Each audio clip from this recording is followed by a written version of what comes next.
It's Caleb with White Metal Games. So it's kind of late. It's a Saturday night. I didn't post a video at all this week, and I realized that, so I'm going to try to do a double video this week, or a longer video. Just want to show you a couple of things I've been working on around the workshop, so let's get right to it. So this week we went back to some conversion work. Okay, so this was a project for a client who had bought some of these on eBay, and he ordered some extras. So these are well, Thunderwolf cavalry, basically. I use these EverQuest Stalker creatures, which are a pewter miniature. They stand a little bit smaller than about the same size as a Fenrisian wolf. So they're a little small, but they look really sharp on the table. They're not as big as a lot of what other people use, but scale-wise, these creatures I think are actually okay. They're more like, you know, riding a giant battle cat. And they're armored, which is nice. You can see the nice filigree here on the armor. Anyway, they're mounted on these sort of 60mm snow bases. This is a combination of bark, which you can buy at Home Depot in a bag for about, $10 a bag. And you get, I've been using the same bag for a year now. And then the white stuff is actually just patching plaster to use to make it look like snow. So when done, this will look like a snowy mountainous landscape. Each one's a little bit different. The client actually let me pick the weapons, so I gave one soldier a Thunderhammer Storm Shield. I gave one guy a plasma pistol. He's kind of the leader over here. With his elaborate banner and such. And then the rest of them I just gave the close combat weapon and pistol, which is standard war gear. This one I actually gave a Chaos helmet, because I kind of like the Viking look. All of them have a little something extra on them. For example, this one has a shield mounted to his mount. This one has some extra daggers. Same thing here, just some extra stuff. And then he ordered some extra wolves just for his own purposes. These bases I order specially cut. This is actually a bike or a cavalry base size, but it's on MDF, so it's a good size. It's oval, which I think is nice, since GW uses all rounded material, so I kind of like that for cavalry bases rather than squares. This is a Dark Eldar project. The client ordered an Asdrubial Vect and Dias of Destruction and a Uriel, or not Uriel, I'm sorry, I can't think of his name right now, Duke Sliskus. So for Sliskus, I used a Uriel, which is an Eldar figure. Since they call him the Serpent, I gave him this serpent-like banner, which is a dark elf piece. And then these swords are from a dark elf kit as well. I gave him the crossed swords, which I like quite a bit. If you hear some popping in the background, it's because it's the 4th of July and people are putting up some fireworks out back. I replaced the cloak. Since Sliskus carries or wears the kilts and clothes of his enemies, I thought this cloak was kind of a nice reptilian look. And then I covered up all the Eldar stuff, gave him some Dark Eldar bits. So he's pretty simple. He definitely looks like a space captain with the cutlasses to me. This figure, I'm a little... Actually, let me move it away from that. Ooh. This figure I'm pretty proud of. This is my Vect conversion.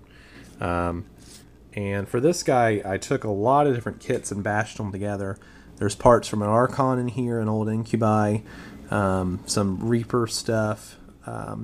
He's standing on the prow or the battering ram of a Raider, and I just used it and sort of upended it to make it look like, he was standing on this piece of Dark Eldar Gothic scenery or debris or whatever. I used the same basic pattern for this guy as I did on the Sliskus model on the cloaks and stuff. I used a heat gun to heat it up so I could bend it around the body. And that fit a lot better, I thought. For the Dias of Destruction, I really actually just used a Raider, or a Ravager, and just added some extra stuff to it. If you look really close, you'll see some extra pieces here and there to help fill it out. I added some old veins here, these old blades. I added some extra blades on it, extra chains, extra spikes, that sort of thing. And then it also has these guys hanging on the back. There's 2 of these guys. Back here, and then one fell off. Anyway, so that's it for the Dias of Destruction. That was nice and simple. This client requested a harpy, but they wanted something a little different. After negotiating, which I do negotiate if I can, I want to meet a client's budgetary needs. He requested a harpy that was swooping over battlefield terrain and ruins. He wanted it to have 6 scything talons, and he also wanted it to have some sort of weapon for a tail. So this is an old, really old Gothic Battlefleet Tyranid ship gun that I used, and I just twin linked it, or it comes like this, so I considered it twin linked, which I thought it worked pretty well because he wanted a tail weapon. This is basically a Trigon kit. and then it's been modified quite a bit. And then you can see the ruined bases down here. He also wanted some spore mines drifting through the ruins, which I think we pulled off pretty well. This is for a client who requested, or who was doing a Soul Drinker army. So they wanted, first off, they wanted I can't think of his name right now. He's a lieutenant or something. Anyway, they wanted two variations of them. They wanted one variation of the model standing on a mound of bodies. We ordered some Soul Drinkers shoulder pads from Chapter House, but they haven't come in quite yet. A couple of details on this figure that are neat is the mound of bodies. She wanted him standing on a mound so high that enemies could barely get to him, fighting with a sword and a combat knife. His face was supposed to be full of anger and yelling. And then for the mask or the helmet, she wanted the camera's not going to focus at this range, but she wanted a sneer. So this is an old Chaos helmet that has sort of a leering face on it. And then later in the story, he mutates and loses his hands and shoves these blades from a fan into his stumps. And he's lost most of his armor. So this guy is kind of bare-chested, kind of He-Man-esque. But for hands, he's actually lost his hands, and we put these blades into his hands and green stuffed them up to make them look like they've been wrapped on and secured with bandages. His lower body is a marine body, and his upper body is just a torso. The torso is from a Chaos Marauder kit to make him look bare-chested. I actually kind of like him. I think he's very clever. And then this is Sarpedon, or Sarpedron. I can't think of his correct name right now. The client wanted the spider centaur that's become so popular, but she wanted one of the legs to be bionic, so that's been replaced with a bit from another model kit. She wanted him holding this antiquated spear. If you look really close on this Aquila, you'll see it's actually a flying grail, which works for the Soul Drinker's iconography. Again, we're going to add another shoulder pad when the Chapter House pieces come in.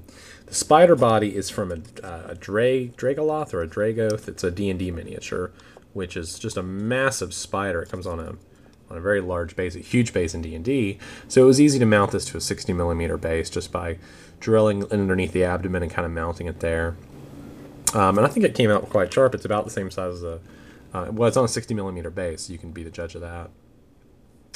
Let's see. We had a client order some harpies, so that's the last of the harpies. Those particular wings were hard to come by. I ordered well over 60 before I was all said and done, but they finally, I'm building my last harpies.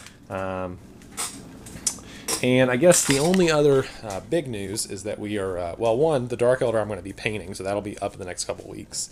And then the other project I'm finishing up now is the Warhound Titan, which I've been working on for a while. Here's the base. I'm almost done now. It needs a little touch-up work here and there. I'm going to do some flocking, of course, so that's almost done. And here's some of the other bits and pieces. As you can see, we went with a green-gold kind of color scheme. It's actually meant to match the Forge World color scheme as close as I could get it, based on the pictures. Both of the cannons are magnetized. You can see the large magnets here. And then there's still some more work that needs to be done on these. But overall, they came out, I think, pretty well. They need some cleaning up, some tidying up, and some washing, some highlights. But all that's going to be finished up tomorrow, I think. Here's the head cowl, or the faceplate, I guess. And here's the main body. Let's see if I can do this one-handed. So if you can see that, there you go. I'll give you a close-up of the cabin, because the cabin actually has a lot of details in it. And I tried to get as many of them as I could. Obviously, this vantage point is a difficult place to paint from, but I tried my best. It's one of those things where you have to choose between assembling it or painting it. I always like to assemble first and then paint and then worry about the details. Here is the crew compartment. It needs a little wash, a little cleanup, but not bad. And then the actual model itself, again, keeping the same color scheme. The greens and the golds, or the brass colors, rather. Again, some more detail work needs to be polished off. But overall, not bad. I added a few embellishments here and there. That needs to be touched up in there. Anyway, but overall, not a bad project, a big project. I'll be glad when it's done so I can move on to other projects. For those of you just tuning in, my name is Caleb. I do a website, or not a website, a blog called whitemetalgames.com.